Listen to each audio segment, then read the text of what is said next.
계속 이어서 우리가 히브리서 강의하는 가운데 이제 마지막 주인공의 인물이 되었습니다. 히브리서 11장 믿음장에 사람들이 16명이 거명되고 있는데 이 10명은 구체적으로 스토리가 있고 나머지는 스토리가 없이 그냥 이름만 짧게 나오는데 그분들은 오후에 우리가 잠깐 훑어보도록 하겠고요. 제일 먼저 믿음의 사람을 거명할 때 아벨을 이야기했어요. 그 다음에 두 번째 에녹을 이야기했고요. 세 번째 노아를 얘기했어요. 그 다음부터 족장의 4대 족장을 전부 다 순서대로 나가죠. 아브라함, 이삭, 야곱, 요셉. 그리고 요셉은 한 가족을 70명이죠. 고센 땅에 들어오게 살게 한 장본인이고, 여덟 번째로 모세가 나오는데 400년 뒤에 한 가족이 한 민족으로 만들어서 열방으로 나아가게 만들었던 그런 하나님의 사람들의 역사, 가족을 민족 되게 한 하나님의 사람들의 역사로 종지부 찍습니다. 근데 느닷없이 저는 그 다음에 이제 여호수아가 나와야 될 것 같은데 여호수아가 안 나오는데 저는 천국 가면 여호수아에게 물어보려고 그래요. 히브리 저자가 당신 내가 볼 때 상당히 위대한데 왜 당신을 이렇게 당신의 믿음을 칭찬하지 않았는지, 뭐가 흠이었소?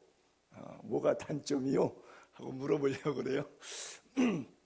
그러면 여호수아가 저한테 그러겠죠. 너나 잘하세요.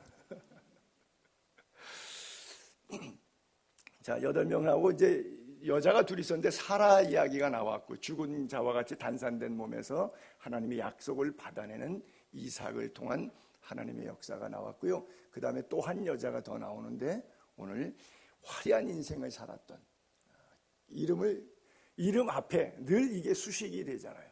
예수님의 족보에 들어갔는데도 불구하고 이거 빼주면 좋겠는데 앞에 자꾸 기생 라합, 그냥 라합이라고 하지 꼭 성경에 기생이라고 쓰는가?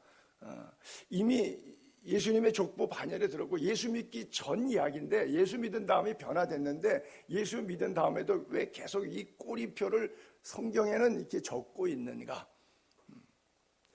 손영삼 목사의 주석에 하면 그것은 딱 하나예요. 그게 너다. 그 말씀이에요. 그게 너다. 기생 라합이라고 이렇게 쭉 적고 있는데 뭐 아시다시피 간단하게만 설명하면 이스라엘 백성들이 이제 40년 광야 끝나고 모세 죽고 여호수아가 리더십을 받아서 가나안 땅에 들어갑니다. 들어가기 전에 요단강을 건너기 전에 시딤에 있어서 뭐 여러분 우리 교회인들 성지순례 갔다 오지만 요단강은 그냥 사람이 건너갔다 올 수 있어요. 뭐 수영 안 하고 갈 수 있는 폭이 좁은 데도 있어요. 그러니까 시딤에서 요단강 건너편 첫 도시가 여리고인데 여리고를 2명을 정탐꾼을 보냈는데 그 난공불락에 있던 여리고성, 잘 살던 그런 화려한 도시 있는데 그 성에서 한 여자가 저 바로 주인공 기생 라합이 생각한 거예요. 역사적인 면에 관철을 한 거죠. 아, 우리나라는 망하겠구나. 하나님의 뜻대로 살지 않기 때문에 하나님의 뜻대로 사는 백성에게 이걸 준다고 그랬으니까. 그래서 그러면 그 정탐꾼에게 내가 살 방법을 궁리하자. 그리고 숨겨주고 왕이 사람을 보내서 찾을 때 수색작전할 때 삼태망대기로 덮어놨다가 간 다음에 창문 달아내려갖고 여호수아서 2장 15절쯤 가면 성벽 위에 있는 집이라고 이렇게 써 있으니까 마침 그 집이 성벽이 둘러져 있고 성벽 코너 위쪽에 아마 집들이 쫙 있는 가운데 하나였나 보니까 막바로 창문으로 하면 성 밖으로 나갈 수 있는 그런 구조를 가진 가택이었습니다. 그래서 몰래 피신시키고 그 다음에 약조를 한 거죠. 전쟁 쳐들어올 때 내가 빨간 줄을 당신들 내려보낸 창문에다가 빨간 리봉을 매놓을 테니까 다 치다가 군인들에게 얘기하세요. 빨간 리봉이 창문에 걸터 있는 집은 절대 치지 말라고. 내가 우리 아버지, 조카들, 친인척들, 내게 속한 사람은 다 우리 집에 초대해서 문 걸어 잠그고 전쟁할 때 밖에 빨간 붉은 줄 하나 리본 매놓을 테니까 그렇게 해주세요. 오케이. 그리고 정탐꾼들이 밖에 나가 있다가 이 문 밖에 나갔다가 죽은 건 우리 책임 안 지겠다. 이 집 안에만 들어와 있어라. 이 집 안에만 들어와 있어라. 그러면 구원은 우리가 보장한다. 마치 예수 그리스도의 반석된 교회 울타리 안에서 십자가의 보혈로 우리를 속량하시는 것과 같은 그런 메시지를 주고 있죠. 자, 기생 라합하게 되면 그가 살았던 여리고 가나안 족속 가운데 한 여인이라고 볼 수 있겠죠. 이방 여인이죠. 이 여인의 살았던 지역을 한번 볼 필요가 있어서 제가 사진을 올려봤습니다. 자, 먼저 성경 구절 한번 올리고요.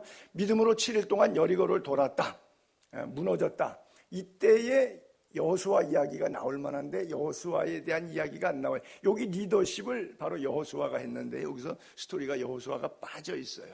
그래서 저는 믿음으로 여호수아가 7일 동안 여리고를 돌게 해서 그 성을 무너뜨렸다 이렇게 써 있었으면 딱 맞는 건데 어쨌든 없어요. 그래서 뭔가 뺐을 때 이유가 있을 거예요. 여러분이 평생 살면서 하나님께 칭찬받을 내용도 있고 뭔가 빠져야 될 부분도 있을 거예요. 믿음으로 기생 라합은 이렇게 들어가죠. 그렇죠? 여호수아가 빠지고 라합이 느닷없이 거기에 들어가서 정탐꾼을 평안히 영접하였으므로 순종하지 아니한 자와 함께 멸망하지 아니하였도다. 사실 비중으로 보게 되면 여호수아의 리더십에 의해서 여리고성을 무너뜨렸을 때 스타가 주인공이 그렇죠? 주인공이 여호수아지 엑스트라인 이 기생 라합은 아닐 텐데 성경은 주인공은 빠지고 엑스트라가 조명받고 있어요. 먼저자가 나중되고 나중자가 먼저 되지 않도록 우리가 좀 주의할 필요가 있겠죠. 자, 사진을 제가 쭉 올려볼게요. 요게 첫 장면에 들어갔습니까? 시온산이라고 예수님이 세 번째 시험 받은 것이 시험산에 데리고 올라가서 천하 만국을 보여주면서 내게 경배하면 절하면 내가 이거 다 너에게 주겠다. 지금 시온산에서 내리 찍은 겁니다. 시온산까지 그리스 정교회 수도원이 있는데 제가 거기 올라가서 내리 찍은 사진이에요.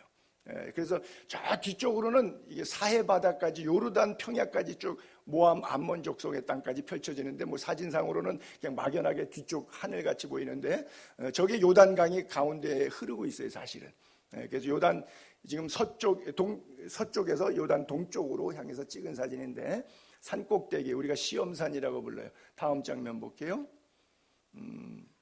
자, 이건 위에서 찍었는데 마침 거기 그 산꼭대기로 올라가는데 케이블카가 있어요. 그래서 제가 케이블카를 타고 올라가면서 케이블카 창 밖으로 유적지 터 부분을 내리 찍은 겁니다. 다음 장면. 그 유적지 안에 걸어 들어갔을 때 그 안에 뭐 집터, 성터, 뭐 성벽들 뭐 이렇게 옛날에 큰 도시니까 쭉 있는데 여기 집터의 한 부분을 찍었는데 거기 집터에 항아리들이 많이 나왔는데 그 당시에 출토됐을 당시에 저건 1800년대에 출토했습니다. 출토의 당시에 가져 이렇게 땅에 묻혀 있었던 거 파니까 이제 뭐 이런 거 막 나오죠. 항아리마다 곡식들이 들어 있었어요. 무슨 얘기냐 하면 하나님께서 여리고성을 진멸할 때 아골골짝에 묻혀있던 아간 사건 아시죠? 손대지 말라 그랬는데 손댔잖아요. 그래서 아이성전도 실패하잖아요. 그러면 무슨 얘기인지 아시겠죠? 손대지 말라 그래서 저걸 다 함락시키는데 보통 전쟁하면 물건 착취해가는 거예요. 그렇죠? 근데 하나님의 앞에 그대로 놨어요. 말씀에 순종했어요. 물론 아간한 사람은 예외적이지만 그래서 비록 하나님이 주신 전쟁이니까 어차피 여리고성 무너진 게 하나님의 은혜로 무너진 거잖아요. 하나님의 능력으로 무너졌잖아요. 하나님의 능력으로 하나님의 은혜로 우리가 산다면 말씀대로 사는 거예요. 돈 몇 푼에 그 쌀알갱이 그 곡식 몇 톨에 마음 뺏기지 말고 하나님이 두라 그러면 그냥 두는 거예요.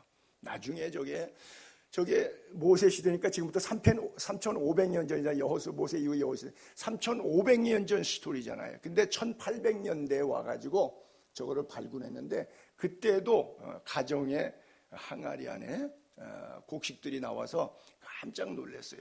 이 여리고성을 다 점령했는데 어떻게 이 곡식들을 이스라엘 백성들이 손대지 않고 자기 전리품으로 취하지 않고 놔뒀는가. 하나님의 것 손대지 않는 은혜가 있기를 바랍니다. 자, 다음 장면 보게 되면요. 이게 지금 여리고 성터의 일부분인데 그 당시에 뭐 다 무너졌겠죠. 그 위에 또 축조해서 사람들이 살았을 수도 있고요. 근데 지금 지표면에서 상당히 아래로 들어가 있죠. 세월이 지났으니까 한 3,500년 지났으니까 사람들이 죽고 우리도 또 우리가 죽고 1000년, 2000년이 지나면 지금 이 땅이 이게 땅 속이 되죠. 우리가 지표면이. 그래서 자꾸 이제 위로 쌓여서 사게 되는데 저게 바로 이제 여리고 성터의 모습입니다. 자, 그 다음 장면이 나오나요? 끝났나요? 없어요? 오케이. 제가 첫 장면이 그 시험산 사진이었는데 어쨌든 그 산 위에서 내려 찍은 사진 여러분들이 이렇게 쭉 보셨어요. 자, 마태복음 1장 1절부터 1장 전체 배경의 몇 절만 발췌하면 이렇게 써 있죠. 아브라함과 다윗의 자손 예수 그리스도의 계보다. 족보 이야기가 신약 성경에 이렇게 처음 시작 써 있어요. 그러면서 유다는 다말에게서 베레스와 세레를 낳았다는 이야기와 또 살몬은 라합에게서 보아스를 낳고 보아스는 룻에게서 오벳을 낳았다는 이야기가 있고요. 또 6절에 이새는 다윗 왕을 낳았는데 그 다윗은 우리아의 아내 밧세바죠. 그에게서 솔로몬을 낳고 그 다음에 또 16절로 쭉 내려가면 야곱은 마리아의 남편 요셉을 낳았으니 마리아에게서 그리스도라 칭하는 예수가 나오니라. 그래서 맨 위에 파란 줄과 맨 밑에 파란 줄에 예수 그리스도의 족보에 관한 설명이 나오는데 거기에 여자 이름이 4명이 나오는 4명은 다말은 시아버지와 며느리 사이에서 나옵니다. 불륜이죠. 폐륜이죠. 라합은 기생입니다. 이방 여자죠. 가나안 땅 여인이죠. 그리고 룻은 역시 모압 이방 땅인데 하나님께서 기뻐하지 않고 룻은 성전 안에 들어오지 못하도록 율법에 정하고 있는 족속입니다. 이방인의 뜰인데 이방인의 뜰도 이 모압 족속은 들어오지 말도록 성경에 이렇게 율법으로 정해놨어요. 그런데 예수님의 족보 안에 들어와요. 성전 뜰도 못 밟는 종족을 예수님이 그 룻의 자궁을 통해서 이 땅에 오십니다. 그 다음에 다윗은 헷 족속의 아내입니다. 우리아는 헷 족속이에요. 그래서 부인도 사실은 헷 족. 우리가 터키 히타이트족이라고 우리가 지금 돌골족 이렇게 표현하는데 바로 중앙아시아 쪽 인류를 타고난 사람이에요. 그러니까 사실 여기도 이방 여인이나 마찬가지죠. 그래서 그를 통해서 솔로몬을 낳아요. 또 마리아는 또 처녀가 애를 낳았다 그래요. 여러분 예수님의 형제들도 예수 안 믿었다니까요. 왜? 우리 엄마가 풍행이 방정 맞아서 우리 낳기 전에 우리 아빠 요셉 만나기 전에 다른 남자하고 바람 피워서 애가 나왔다. 그래서 야고보 또 뭐 유다 이 친동생들이 예수를 안 믿었어요. 그 정도로 어떤 스토리를 봐도 저게 왕조실록이라 그러면 사기를 기록할 때 요거는 빼죠. 그렇죠? 며느리 가운데 여자들 가운데 집안에 여왕처럼 훌륭한 궁녀들이 얼마나 많이 있겠어요. 그 스토리를 거기다가 쓰지 내가 왕이라 그러면 우리 집안 족보 저런 거 다 뺍니다. 더군다나 성경이라고 하는데 성경에 왜 이렇게 지저분한 얘기가 이렇게 많이 써 있냐는 거예요. 결론을 제가 먼저 말씀드렸죠. 그게 너다. 그게 우리다라고 하는 거예요. 우리의 모습을 적나라하게 드려주는 거예요. 우리를 지으신 하나님께서 아들을 이 땅에 보내서 우리의 죄를 속죄하려고 우리와 방불하게 그렇게 더럽고 추악하고 연약한 인간일 수밖에 없는 우리의 육체 속에 주님이 찾아오신다고 하는 거예요. 우리를 구원하시기 위해서.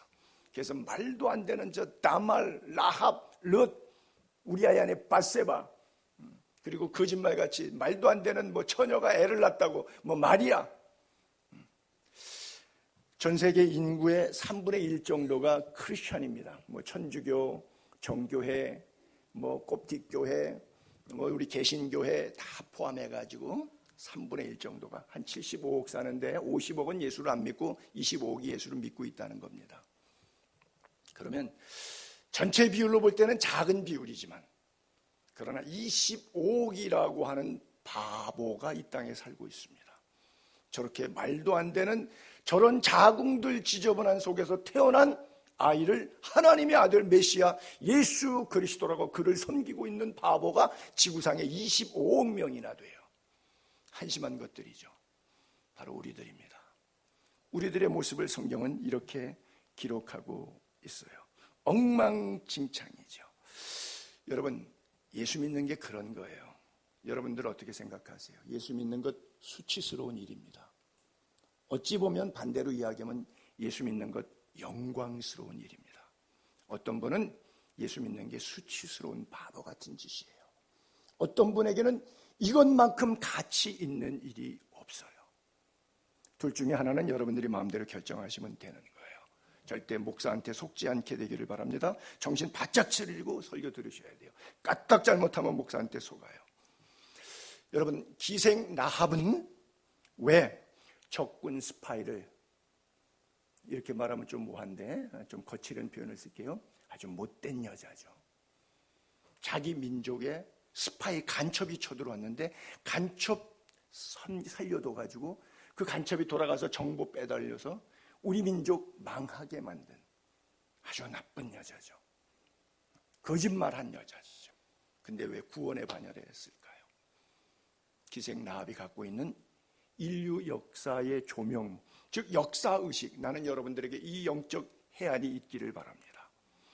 모든 전 인류가 하나님의 자녀예요. 근데 어떤 민족은 하나님을 믿고 어떤 민족은 하나님을 안 믿어요. 하나님을 안 믿는 민족은 지금도 모슬렘 지역의 IS라든지 이런 단체에서 어느 날 꿈속에서 신이 계시하시고 천사가 음성 들려주셔가지고 예수 믿겠다고 해서 아무 전도도 안 받았는데 개종된 그런 사람들이 나와요. 하나님의 특별한 섭리죠. 아마도 그런 일종이었던 것 같아요. 기생 라합은 역사를 관통하는 힘이 있었어요. 역사를 갖는 안목이라고 하는 것은 인간 삶에 대단히 어떤 의미에서 제일 중요한 것입니다. 여호수아서 2장 9절, 10절, 11절에 보게 되면 그가 기생 라합이 왜 그랬는지 이유를 설명하고 있어요. 말하되 여호와께서 이 땅을 너희에게 주신 줄을 내가 아노라. 자, 여호와께서 이 땅을 너희에게 주신 줄을 아노라. 이 땅이, 자기가 살고 있는 이 땅이 하나님이 너희에게 주신 땅이라고 하는 거예요. 우리가 너희를 심히 두려워하고 이 땅 주민들이 다 너희 앞에서 간담이 녹는데 그 이유가 뭐냐? 40년 전, 이는 너희가 애굽 떠나올 때 유월절을 통해서 제일 먼저 홍해바다를 건너오죠. 여호와께서 너희 앞에서 홍해물을 마르게 하신 일과 너희가 요단 저쪽에 있는 아모리 사람 두 왕 시온 옥, 이 두 사람을, 그 사람들 없애버린, 전면시키고 쳐들어와서 지금 시딤까지 와 있는, 우리 여리고성 문 앞에까지 와 있는 40년의 역사를 관통하고 있어요. 지금 이 기생 라합이 글쎄 뭘 얼마나 공부했는지 모르겠는데 하나님의 특별한 은총을 입었는지 40년 전, 이 여자가 글쎄 60살이라 그러면 20살 먹었을 때고요. 이 여자가, 젊은 여자가 그저 한 40살이라 그러면 이제 지가 태어났을 때밖에 안 됐는데 40년 전 이야기를 어디서 주워 들었는지 그 얘기를 하고 있어요. 이해가 안 돼요. 지식적으로 보세요. 애굽에서 나올 때, 그럼 저건 40년 후잖아요. 이제 가나안 땅에 들어 모세 죽었으니까. 홍해물을 마르게 이 40년 동안을 이 땅의 주인 찾아왔다는 것을 역사적으로 관통했다고 하는, 이 믿음이 어디서 생겼을까요? 보세요. 저는 저걸 조금 한 건 더 해석하고 싶은데 40년 전이 아니라 이 땅을 누가 누구에게 약속해서 처음에 줬어요? 하나님이 아브라함에게 주셨어요. 그러면 600년 더 올라가야 돼요. 40년 전을 통찰하는 역사적인 안목이 아니라 600년 전에 하나님이 아브라함을 불러서 이 땅을 그에게 주기로 약속하기 때문에 그의 자식이 와서 달라고 하면 내줄 수밖에 없다. 왜? 하나님이시기 때문에. 그 일이 뭐예요? 11절에 우리가 듣자 곧 마음에 녹았고 너희로 말미암아 사람의 정신을 잃었는데 너희의 하나님 여호와는 어떤 하나님이냐? 위로는 하늘에서도 하나님이다. 아래로는 땅에서도 하나님이다. 전지전능하신 하나님을 온전히 신뢰할 수 있었기 때문에 여리고라고 하는 내 성, 내 가정, 내 민족이 중요한 것이 아니라 온 인류를, 아브라함을 통해서 너를 축복하는 자는 복을 받고 너를 저주하는 자는 저주를 임하리라. 너를 통하여 모든 민족이 구원을 얻을 것이라고 하는 역사적 구속사관을 그가 갖고 있었어요. 모르겠어요. 어떻게 그런 지식이, 아니 그 여리고성에 예배당이 있었던 것도 아니고 유래 제사장이 있었던 것도 아니고 성경책이 있었던 것도 아닌데 I don't know. Only God knows. 모르겠어요. 하나님의 역사입니다. 여러분 안에 하나님의 만져주심이 있기를 바랍니다. 여러분이 나그네 인생길 살아가는 동안에 겪고 있는 모든 문제, 갖고 있는 기도의 제목들, 갈 바를 몰라 이것이 선택이 옳은 것인지 저건지 모르는데 헷갈리고 있을 때 하나님께서 기생 라합처럼 여러분들의 믿음을 붙잡아 주시고 여러분들의 영안을 열어주셔서 과거와 현재와 미래를 통찰할 수 있는 영적 해안을 주시기를 축복합니다. 그래요. 기생 라합은 믿음으로 그것을 행하였다고 고백하고 있어요. 비록 이 땅에 살지만 저 땅까지 바라보는 깊은 은혜가 있기를 바랍니다. 홍해 바닷물이 건너왔을 때 똑같은 사건이 이 사건 이전에 있습니다. 이 정탐꾼 보내고 나서 이제 요단강을 건너가게 되죠. 요단강 건너는 모습을 여호수아 3장은 이렇게 기록합니다. 여호수아서 6장에서 무너집니다. 여리고성은. 2장에서 정탐꾼 사건이 있어요. 그러니까 2장과 6장 사이에 3장, 4장, 5장이 껴있는데 여기에 메시지가 있어요. 여호와의 궤를 맨 제사장이 발바닥에 요단물을 밟고 멈추면 요단물 곧 위에서부터 흘러내리던 물이 끊어지고 한 곳에 쌓여 있더라.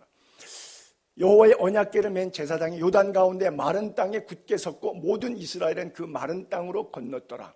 여호와의 언약궤를 맨 제사장이 요단 가운데서 나오며 그 발바닥으로 육지를 밟는 동시에 요단물이 본 곳으로 도로 흘러서 전과 같이 언덕에 넘쳤더라. 같이 언덕에 넘쳐. 자, 여러분 그냥 상상할 때 강물이 흐르면 양쪽에 강물이 다른 지역으로 뭐 주택가로 흘러가지 않도록 약간의 제방 뚝이 있겠죠. 당연히 지형에 의한 계곡이 형성되겠죠. 그러면 이 계곡 뚝 높이까지 물이 차 있던 계절에 건넜다는 얘기예요. 왜? 도로 흘러서 전과 같이 언덕에 넘쳤더라 그랬으니까. 그러면 사람이 들어가서 빠지면 자기 키 이상도 들어갈 수 있는 단계까지 된 거예요. 그런데 법궤를 메고 제사장이 앞에 서는 거예요. 물 흐르는데 발을 디디는 거예요. 하나님이 물을 홍해바다는 갈라주셨어요. 지팡이를 모세가 드니까 동풍이 들어서 땅을 헤어드라이기로 머리 말리듯이 땅을 가르고 물벽을 형성해서 자연 수족관 만들어서 구경시키면서 통과하게 하셨는데 홍해바다는 그렇게 하셨는데 여기는 여호수아에게 명해서 제사장 보고 법궤 메고 가라는 거예요. 여러분 갈 수 있어요? 어려운 이야기죠. 물을 갈라놓고 가라 그러면 갈 수 있어요. 근데 뚝 양쪽에 엎어지는데 들어가면 수심이 2m 될지 3m 될지 어떻게 꼴까닥 할지 모르는데 거기를 밟고 들어가라는 거예요. 밟고 들어가니까 물이 말라요. 하나님의 은혜 끝까지 순종할 수 있기를 바랍니다. 우리가 그래서 기독교를 못 믿는 게 하나님을 믿을 수 없는 게 완전하게 해놓고 하라 그러면 눈으로 보이니까 공리에 의해서 믿을 수 있어요. 근데 안 보이는 걸 믿으라 그러고 되지도 않을 몰상식 이해 안 되는 비상식적 상황이 내 앞에 환경적으로 연출되어 있는데 그걸 행하라, 그걸 믿으라 그럴 때 똑똑한 내가 바보입니까? 그걸 어떻게 믿어요?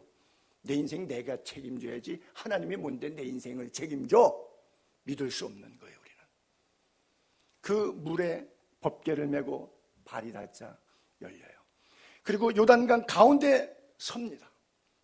모든 백성이 다 마른 땅으로 지나간 다음에 마지막 사람까지 다 건너간 다음에 요단강에 서 있던 제사장들 보고 올라오라 그래요. 그러니까 18절 중간에 빨까만 글자처럼 그 발바닥으로 육지를 밟는 동시에 요단강에서 올라와서 발바닥으로 육지를 밟는 동시에 요단 물이 도로 원위치가 되었다 그래요. 여러분 이것은 순교적인 영성입니다.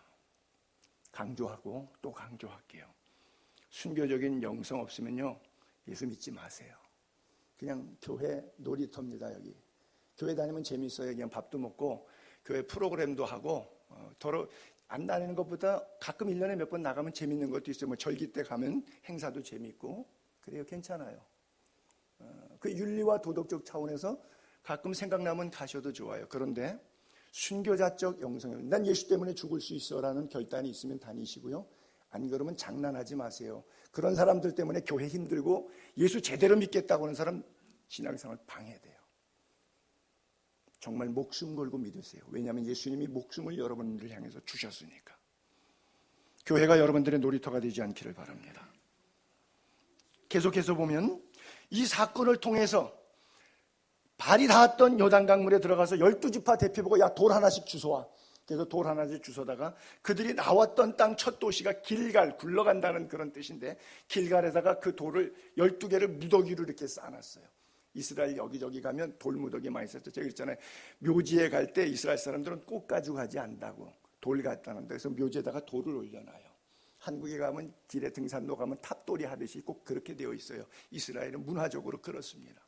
그래서 길갈에서 그 무더기를 쌓았는데 요단강물이 말라 있을 때 그 속에서 강 안에 있던 물 속에 있던 차돌을 들고 올라온 거예요. 아마 좀 큰 거 하나씩 갖고 왔겠지. 12개 돌무더기를 쌓아놨어요. 세월이 지난 다음에 그 사건 다 잊어버린 다음에 자식들이 이 길가를 왔다 갔다 하다가 여기 돌무더기 12개 이렇게 있는데 이스라엘 사람들은 문화적으로 돌무더기가 있으면 어떤 사건이기 때문에 또는 지계석이라고 하는 경계 표시이기 때문에 이게 뭐 어떤 경계예요? 이거 왜 여기다 놨어요? 누가 놨어요? 무슨 스토리가 담겨져 있어요? 이렇게 자식들이 물어볼 거란 말이에요, 나중에. 그러면 이 얘기 해줘라. 너희의 하나님 여호와께서 요단물을 너희 앞에서 마르게 하사 너희를 건너게 하신 것이 하나님 여호와께서 우리 앞에 홍해 말리시고 우리를 건너게 하심과 같이 exactly same. 홍해도 그랬고 요단강도 그랬어. 이 얘기 해주라는 거예요. 이는 땅의 모든 백성에게 여호와의 손이 강하신 것을 알게 하며 너희가 너희 하나님 여호와를 항상 경외하게 하려 하심이라. 저는 이렇게 도전하고 싶어요. 여러분들 자식들에게 저 얘기를 해줄 수 있도록. 무슨 말이냐? 엄마 아빠 왜 교회 다녀요? 글쎄요. 그냥 남편 따라갔어? 아내 따라갔어? 거기 친구가 오라 그래서 다니다 보니까 지금 몇 년째 다니고 있어? No. 다음 주부터 교회 안 나오셔도 돼요. 왜 교회 나오는지 모르는데 교회 나오셔서 뭐 하시게? 여러분 강력하게 부탁합니다. 자식에게 왜 내가 교회 나오는지를 설명할 수 있는 믿음이 있기를 바랍니다. 길가를 보면서 자식을 가리킬 수 있게 되기를 바랍니다. 여호와 하나님의 손이 얼마나 강하신 것을 너희 하나님 여호와가 마땅히 경배받으시 합당하신 분임을 영원히 그를 경외해야 됨을 가리킬 수 있게 되기를 바랍니다. 우리 하나님이 어떤 하나님인지 왜 내가 예수를 믿는지 믿음의 증거가 내 안에 있는지를 돌아보셔야 돼요. 그래서 저 사건 앞에서 큰 행사를 하나 치르는데 정결 예식을 치릅니다. 여호수아서 계시록이 있습니다. 5장으로 넘어가면 그 나온 백성은 40년 동안 다 할례를 출발할 때 출애굽했던 백성은 다 할례를 받고 나왔지만 40년 동안 광야에서는 할례를 못 받았어요. 그래서 애굽에서 나오는 광야 제사장자는 할례를 받지 못했기 때문에 5장에서 할례를 행합니다. 여러분 할례 뭐 다 아시죠? 남자 전쟁에 나갈 사람인데 야곱이 머리 써갖고 세겜에 함을 주장하고 가짜 결혼하게 너희들 할례 받으면 우리가 서로 딸 아들 주고받고 결혼시키게 해놓고서는 할례 오케이 그래서 할례 받았더니 그 다음에 전쟁해갖고 다 잡아 죽였잖아요. 그 얘기는 뭐예요? 할례 받으면 남자들은 힘 못 쓴다는 거예요. 뭐 걷지도 제대로 못해요. 거기다가 잘못하면은 파상풍 같은 거 오기 때문에 몸에 염증이 생겨갖고 이게 한두 달도 걸릴 수 있어요. 평균 일주일이면 회복이 되지만 3일에서 일주일 회복되지만 안 그러면 좀 고난 당할 수도 있어요. 우리가 아무것도 아닌 것 가지고도 염증이 나가지고 굉장히 고생할 때 있죠. 똑같은 거예요. 여러분 정탐꾼 보내놓고 저쪽에서 지금 여리고성에서 막 뒤집어졌습니다. 정탐꾼 못 찾아가지고 그리고 지금 쳐들어온다 그래가지고 방비하고 있어요. 이걸 먼저 쳐들어가서 사전에 그냥 원천 봉쇄해버리고 이러고 적진 앞에서 남자들이 다 할례 받았다. 이건 전쟁 어떻게 해야 되자는 거예요. 우리 다 민족 몰살하자는 얘기죠. 근데 이렇게 무모하고 말도 안 되는 일을 왜 실행하지요? 전쟁은 여호와께 속했기 때문에 하나님 앞에서 정결하게 사는 것이 중요하지 내가 내 힘을 마음껏 쓰는 것이, 내 돈을 마음껏 쓰는 것이, 내 지식을 마음껏 자랑하는 것이 아무 소용이 없다는 거예요. 내가 하나님 앞에 오늘 삶을 정결하게 성도답게 살고 있는가? 그래서 적군 앞에도, 마귀 앞에도 뭐가 두려워? 마귀 앞에서 마귀를 막으려고 내가 지식과 건강과 물질과 아는 인맥의 권력의 백을 동원해서 막는 것이 아니라 내가 하나님 앞에 정결한가? 이것으로 막는 거예요. 영적으로 막아내는 거예요. 그래서 스스로 그들이 할례를 받습니다. 정결의식을 대합니다. 그리고 또 하나가 유월절을 회복합니다. 계속해서 10절부터 쭉 보게 되면요, 또 이스라엘 자손들이 길갈에 진쳤고 그달 14일 저녁에는 여리고 평지에서 유월절을 지켰다. 40년 동안 광야를 떠돌다 보니까 먹고 살기 바빴어요. 아침에 만나 먹고 저녁에 메추라기 먹고, 오늘은 요것 내일은 저것, 구름기둥 불기둥 인도하다 보니까 날이 어떤 날인지 모르겠어요. 여러분 1년에 그런 날이 있죠. 오늘 무슨 요일이야? 벌써 몇 월 달이야? 뭐 이렇게 정신없이 살다 보면 그냥 이렇게 넘어갈 때 있죠. 좀 그래서 뭐 결혼 기념일 이렇게 잘 잊어버려서 배우자한테 혼나기도 하고, 또 뭐 결혼 날짜도 뭐 잘 이렇게 생일 날짜 잘 못 챙기기도 하고, 그렇게 넘어갈 때 있죠. 그랬던 것 같아요. 그래서 여리고 평지에 들어가서 할례 행하고 정결 예식하고 그 다음에 예배를 회복합니다. 여러분의 신앙 가운데 예배가 회복되기를 바랍니다. 6월절을 지켜요. 그리고 6월절 그 이튿날 그 땅의 소산을 먹되 그날 무교본과 볶은 곡식을 먹었는데 그 땅 소산물 다음날 만나가 그쳤다. 이스라엘 사람들이 다시는 만나를 얻지 못하였고 그해 가나안 땅에 소출을 먹었더라. 여러분, 이제 여리고성 앞에서 정결 예식하고 예배를 회복했더니 이상하죠? 축복이 쏟아져야 되는데 내리던 축복이 멈춰요. 너무 힘들어지죠.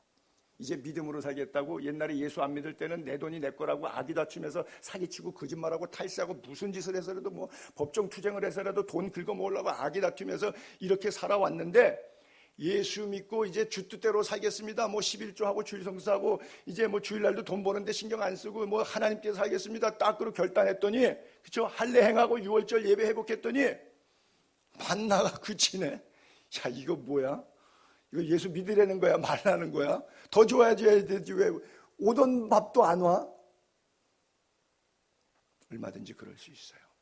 창세기 12장에 아브라함이 약속의 땅에 도착하니까 오자마자 흉년 들어서 애굽으로 피난 가서 시스터를 와이프를 시스터라고 거짓말을 할 정도로 자존심 팍 상하는 일들이 전개됐어요. 우리 인생길 그럴 수 있습니다. 그때 하나님이 그렇게 하신다는 것을 믿는 자는 믿음의 사람입니다. 그때 요 신앙에 시험 들어서 예수 믿어서 좋은 거 하나도 없네. 이 사람은 가짜인 거예요. 아닌 거예요. 드디어 가나안 땅에 소출을 먹기 시작할 때, 즉 특별 은혜가 있고요, 특별 계시라 그래요. 일반 은혜가 있어요. 일반 은총, 일반 계시라고 해요. 때때로 우리들의 삶 가운데 특별 계시로, 특별 은총으로 역사하실 때도 있지만 일반 계시, 일반 은총으로 역사하실 때도 있습니다.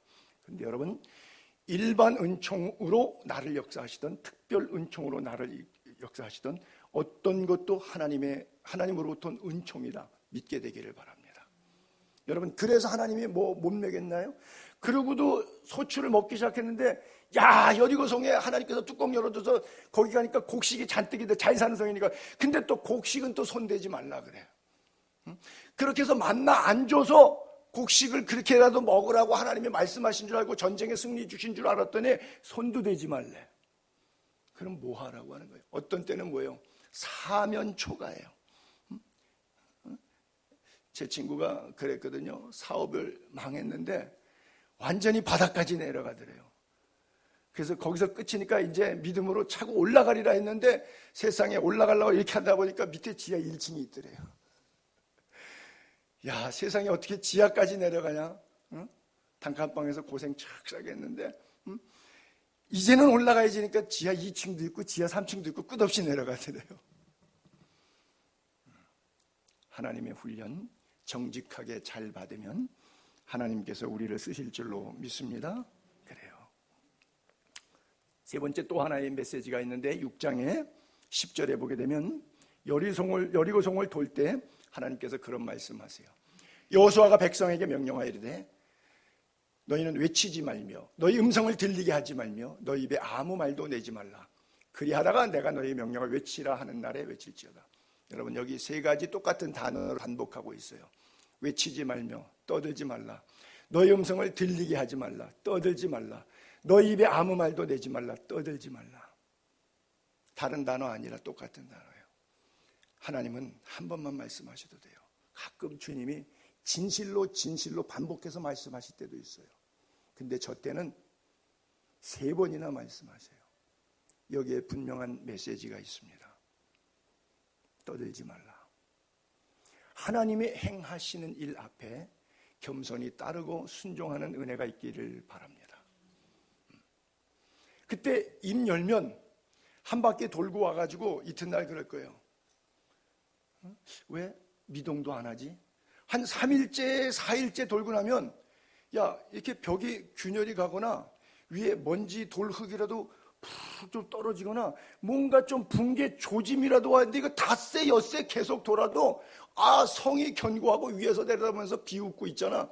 아무런 징조가 안 나타나잖아. 그러면 이 사람이 한마디 저 사람이 한마디 시작하잖아요. 여러분 좋은 말과 칭찬과 격려의 말은 전염이 안 돼요. 근데 나쁜 말은 기가 막히게 전염됩니다. 얼마나 전염의 속도가 빠른지 몰라요. 그래서 일주일 동안 도는데 아무런 꿈쩍도 하지 않고 있는 여리고성을 볼 때 한 입 열기 시작하면 100마디 1000마디의 부정적인 이야기가 백성들의 마음을 간담을 서늘하게 만들어요. 그게 40년 광야에서 홍해 바다 앞에서 했던 이야기들 아니에요. 금송아지 만들었을 때 했던 이야기 아니에요. 시시때때로 했던 이야기 아니에요. 그러니까 이제는 40년 광야교에서 예수 그따위로 믿었는데 이제는 여기 왔으니까 약속의 땅에 왔으니까 입 닫어. 떠들지 마. 말씀에 순종해. 그 명령 내리고 있는 거예요. 사람은 부정적인 것에 강하고 또 군중 심리에 약하기 때문에 사탄 좋아하는 짓을 하기가 쉬워요. 교회도 말꾼이 있고 일꾼이 있어요. 사명을 감당하는 순간 봉사 충성 헌신하시는 분들은 입 다물고 하기를 바랍니다. 일을 하세요. 말을 하지 말고 말없이 일하게 되기를 바랍니다. 기생라합은 말보다 행동으로 믿음을 표현했다고 야고보서 2장 25절에 또 이와 같이 기생라합이 사자들을 접대하여 다른 길로 나가게 할 때 행함으로 의롭다 하심을 받은 것이 아니냐? 영혼 없는 몸이 죽은 것 같이 행함이 없는 믿음은 죽은 것이니라. 영혼 없는 몸. 여러분 멘트 가운데 아주 기분 나쁜 멘트 이런 거 있죠. 뭐 칭찬 같기도 하고 뭐 야지 같기도 하는데 영혼이 안 담겨 있는 소리 하는 때 있죠. 되게 들으면서 불쾌하고 기분 나쁘죠. 여러분 목사가 여러분에게 뭐 칭찬도로 얘기하는데 목사의 진심이 안 담기는 그런 멘트의 칭찬 같은 거 딱 들을 때 목사님이 존경스러워요. 정말 속이 상해서 속에서 올라와요. 정말 손에 뭐라도 있으면 얼굴에다가 집어 던져주고 싶어요. 영혼 없는 멘트 있죠. 영혼 없는 몸. 이게 행함이 없는 믿음이에요. 죽은 믿음이라고 하는 것이죠. 여러분 포커스 온 여호와 하나님 앞에 초점을 집중할 수 있기를 바랍니다. 다윗의 고백을 볼게요. 우리 사는 날이 이렇게 길지 않아요. 여호와여 나의 종말과 나의 연한이 언제까지인지 알게 하사 나의 연약함을 알게 하소서.